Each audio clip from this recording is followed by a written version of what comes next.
When Limbo first released during the early 2010s, I remember seeing snippets of gameplay and hearing about how difficult the game can be, and of course the segments involving a certain creature that we will discuss later for sure. However, I never really felt compelled to try the game myself, probably because I was one of those people who only wanted to play the big games at the time. You know, the ones with all the hype, the big long-running franchises, etc, etc. Thankfully, I have since walked that back and decided to get the game at a pretty nifty discount, and I'm glad I did because, spoilers, the game's pretty damn good. Right out the gate, the game wastes no time in throwing you into the action. You boot the game, press start, wake up from your slumber, and start walking with the occasional jump and object push here and there. Only one word comes to mind with this game, and that word is eerie. This is an insanely eerie game, and there are a few reasons as to why that is. Number 1. The lack of music. Walking about in an ambient environment with minimal sound makes for quite the chilling, unsettling experience, that's for sure. Number 2. The sound of the pouring rain delivers a lonely, depressing atmosphere with a desolate environment that screams dangerous territory, or at least it's not going to be a smooth ride. Number 3. Going for a black and white aesthetic was a wise choice because it emphasizes the misty dark silhouettes telling us so much yet showing so little, and sometimes it gets borderline unsettling at times, and the bright misty backgrounds show that this is not a happy place. It is our own personal depressing limbo. Hey, that's the title! Number 4. The art style is... I'm not sure of the name if it has one, but it's been noted that Danish developer Arndt Jensen, who is also the game's director, was sketching concepts back when he worked for IO Interactive, but was relatively dissatisfied with his position, which led him to start... Wait a minute here. IO Interactive? You're kidding. The same IO Interactive behind the new James Bond game? The people who brought us Kane and Lynch and Freedom Fighters? Oh, and there was that other series, what was it called? Balding Simulator? I have no idea. Well, as I said, the man needed the change, so along with Dino Patti, the two created Playdead Studios together. Anyway, what was I talking about? Oh yeah, the art in this game is great. Where it shines the most is with the boy and his dark silhouette combined with his bright glowing white eyes. Stuff like that is why this game's look goes a long way, and it wouldn't work nearly as well if the game just went full on realistic. Now would it? You see this? Yeah, it's not that compelling, is it? Number 5. Environmental storytelling. The game never leaves your side, nor is there a single line of spoken dialogue, but you'll find yourself making your way through multiple obstacles and areas with dangerous mechanisms and even people trying to kill you, but you're never told why, as the boy has to... Actually, I should probably give him a name. The boy just gets old after a while. Christopher. Yeah, I'll call him Christopher because... I don't know, you're walking, I guess. Anyway, Christopher has to deal with a lot of dangerous obstacles when all he's trying to do is make his way home after a long nap. And I don't think the likes of boulders, deadly spike traps, pressure pads, swinging blocks, and arsehole kids that throw flaming hoops and spit darts at you were on his agenda for the day. That's one of the things that makes this game so great. You're just dropped into the action with no fanfare, and so you don't know what's going on or why these kids are trying to murder you. But it makes for an intense and often scary experience as you barely manage to dodge these things by mere inches, and can then eventually turn the tables around on these twats. Of course, if you want scary, look no further than this game's giant spider.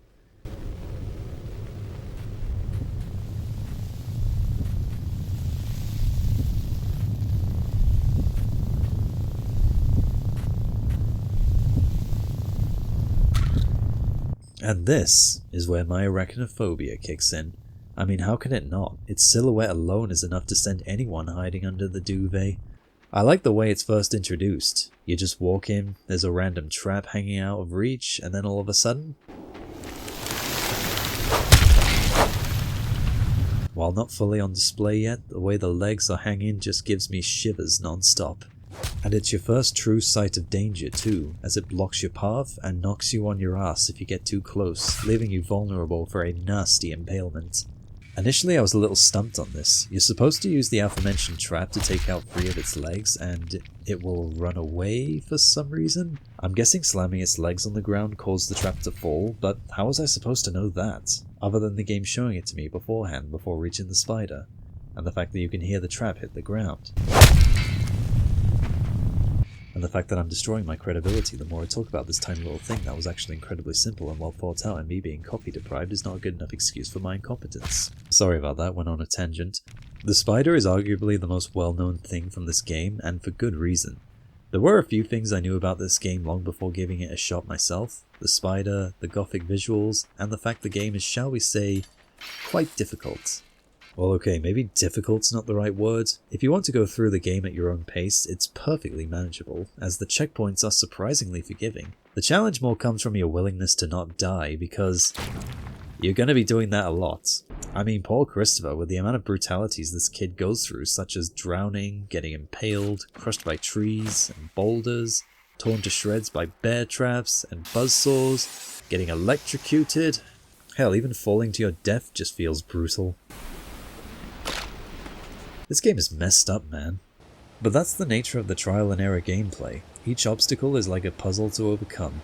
Your jump may be limited in both height and distance, and your speed may be pretty low, but it's all about bringing it together to make you feel like the big kid on the block of this hellish, eerie landscape. Eerie really does sum this game up, doesn't it? No bright colours, very minimal music, and just a few environmental sounds. Deadly obstacles appearing from off camera with little warning. And I know I've said a lot about the spider already, but the way it reappears and traps you in its web cocoon, forcing you to be even more limited in your controls than you already were. And when it reappears again, seemingly a lot more pissed off this time, as it tears through other kids in order to reach you, once again just gives me chills. Especially the part where it jumps from a ledge trying to reach you, which is then followed up by crushing it with this boulder and seeing its legs flail about just... Ugh, stop, I can't handle it, just go away. Okay, I made my point about the spider, but that's not all this game has to offer. In fact, it's not long after that you get introduced to a new creepy, disgusting nuisance. These glowworm looking parasite things. And I gotta say, I didn't realize how much I appreciated their build-up until after skimming through the footage, because the way they're introduced is quite unsettling, but effective.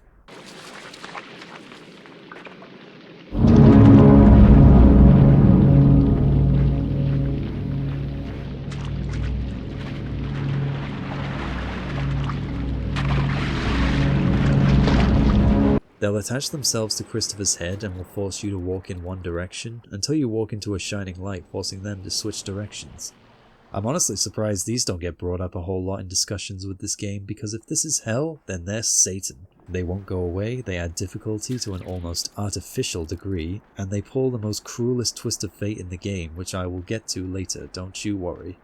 To make matters worse, the only way to rid yourself of them is by feeding them to these things you can find every now and again.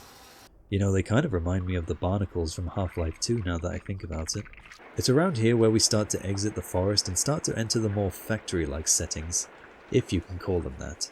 As we now have to deal with rising water in a quick, intense fashion, and while the puzzles aren't the most creative in the world, they are pretty good at making you think, or in some cases overthink, like trying to lure this dog into this hamster wheel by baiting it with treats before you can run away.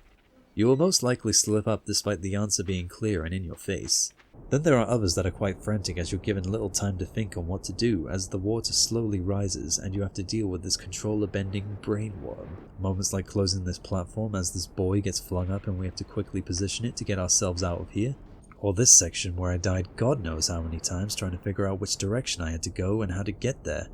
All while avoiding falling rubble and rising water, and you guessed it, more brainworms! But once that's out of the way, the scenery starts to change again as we find ourselves on what appears to be a rooftop with glass domes and neon lights that can electrocute you.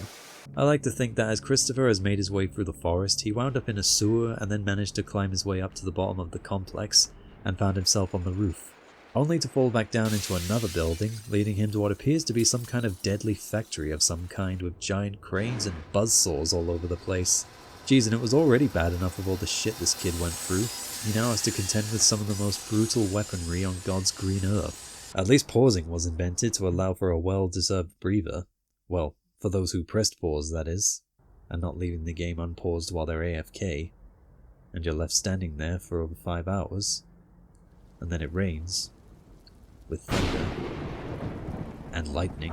This is where the game's love for block pushing is put to the ultimate test, like aligning them between magnets and a ladder, manipulating gravity, and getting the perfect positioning and timing for these blocks against this buzzsaw. Again, time is minimal, tension is high, and death is brutal. This is immediately followed up by a giant bug you have to grab onto, as well as having to drag a tire above this conveyor belt in order to drag it across this giant cog. This is topped off with one of, I shit you not, the most stock sound effects of all time. Yeah, that really took me out of the moment, not gonna lie. I was also starting to question the logistics of the level design. Up to this point, things felt relatively grounded, but now we start rotating the environment and walking on giant cogs like it's the Big Ben scene from The Great Mouse Detective. The game also pulls the biggest fast one on you I've seen in a long time. So you've made it past a tough segment, somber music starts playing like we've reached the light at the end of the tunnel. And oh, who's this girl over here? A friend? Well, alas, it's finally over. Oh, you son of a bitch. This close. We were this close, and when we shake that bug off and go back, suddenly the scene has changed and she's gone. Bravo, guys. You got me. You really trolled me there. So yeah, we're not done just yet, as now we've got to deal with electrified floors with some of the tightest and sometimes outright confusing puzzles, as you'll really feel stumped on how to get past some of these. Like getting off this cart and making it across this walkway before the cart activates the power via the pressure pad. You might think, how the hell do I get past this? There's barely enough time to make it across. Not to worry, it may look daunting, but it is doable. One last puzzle I want to mention is this one, towards the end, where we have to gather these blocks with the use of a switch that flips gravity, while contending with bloody machine guns, which were introduced a few minutes prior where you had to trick one into shooting the other. That felt cathartic, not gonna lie. What annoyed me about this puzzle though was 1, the fact that I accidentally went this way up the ladder when I was actually supposed to head up here first, causing me to fumble about here for an embarrassing amount of time. Thankfully getting back into position isn't an issue. But what I take issue with is this segment here where you have to use gravity to try and get the block over to your side, and I mean, you can see what I can see, right? I barely have control over how the block's going to land. I know it looks like I'm constantly messing up, but trust me, play it for yourself and you'll see exactly what I mean, as this is the kind of trial and error I don't particularly care for, thank you very much. And after dealing with a whole lot of gravity flipping on steroids, we are finally home free, seemingly back in the forest we started at, and we once again see the girl from before. But no parasites to stand in our way this time, and with no words spoken, Christopher walks up to her, stops, stares for a few seconds, and boom, the credits roll. Some of you might be thinking, that's it? That was abrupt. But I think that's what makes this ending interesting. Like, there's a lot of questions to be had. Who is this mysterious girl? Why did she disappear? What's she doing with her hands over here? How did we just miraculously end up back in this forest from before? Did we break through some sort of barrier to get here? Well, the developers did confirm what the actual ending is, but I'm not going to say it. I just hope I've made you curious enough to check this game out for yourself and see what conclusion you can draw. It's basically available on everything under the sun, so by all means, go for it. My thoughts while playing was that Christopher is actually dead and is now stuck in his own personal purgatory, and he wants to tell her he's right there with her, but sadly she can't hear him, and now he's forced to endure this hellish landscape we just played all over again. And here we are at the end. I hope you enjoyed the video. This was a lot different than the usual output, but I figured I'd try to get some regular stream of content out while I work on the bigger projects. Henceforth, we shall call these types of videos indie reviews. I know, it's perfect, isn't it? If you've got any small indie games you'd like me to cover, then feel free to let me know in the comments down below, as I'm open to pretty much anything. Don't forget to leave a like, subscribe, and hit the bell if you feel inclined. The following video will be on the studio's next game, Inside, and not to jump the gun, but it's even better than Limbo. So I hope to see you all next time, but until then, my name is Walshy, and I hope you all stay cool and take care.